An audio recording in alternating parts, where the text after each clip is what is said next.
The New York Times had an article that I had to bring to you because I didn't know people still thought this way. We all remember COVID, which I know is a ridiculous thing to say, but apparently several people have forgotten how much they lied to the American people, including the New York Times. If you remember, way back when, long time ago, and not that long after the COVID-19 pandemic spread across the country, Jon Stewart went on Stephen Colbert's show and sarcastically and snarkily said effectively, yes, COVID came from a lab. The area that they were studying bat coronaviruses, yeah, that's where it came from. And since then, pretty much everybody on our side of the aisle, but even people on the other side of the aisle, have said, yeah, we think that the lab leak is probably the most likely scenario.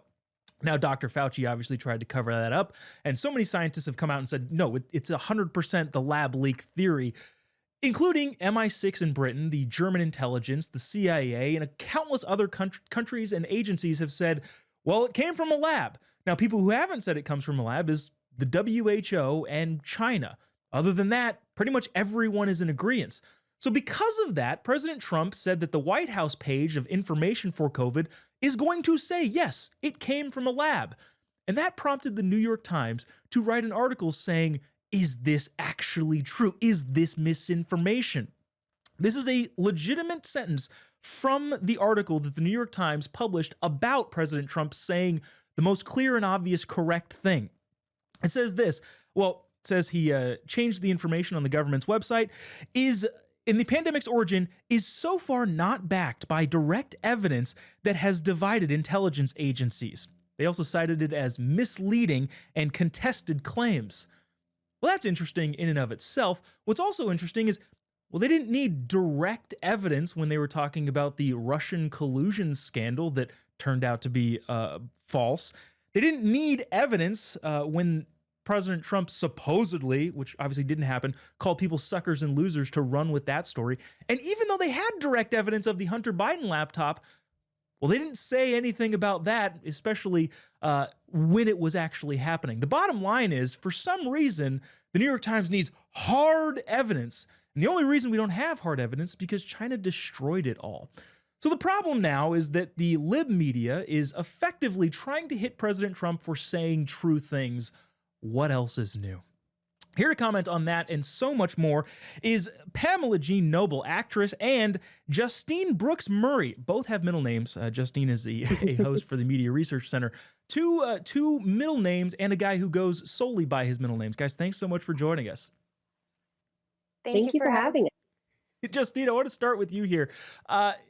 I guess, again, I wasn't aware that there were people out there still saying, no, it didn't come from a lab. Even some hyper libs who really dislike President Trump have come out and said, yeah, this definitely was probably the most likely case.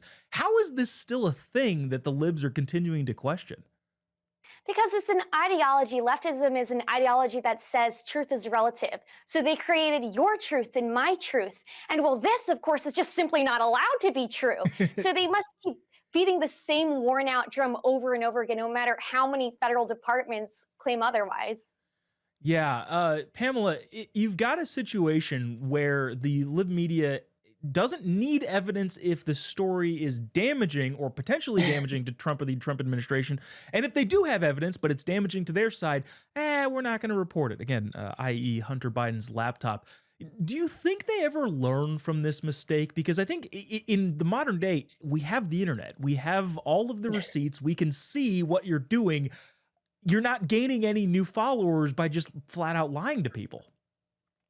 Yeah, I mean, I think some of the outlets are learning from it. I wouldn't say all. I think there's many that, said it's a conspiracy theory and they're still going off of that. But I think the evidence is stacking up against them. And, the Fauci narrative is a lot of people, obviously, over half of the nation doesn't believe it. And so I think some are just going full steam ahead and saying that, it still is what it is. And then there's other that are backtracking at this point saying we can't fool everybody.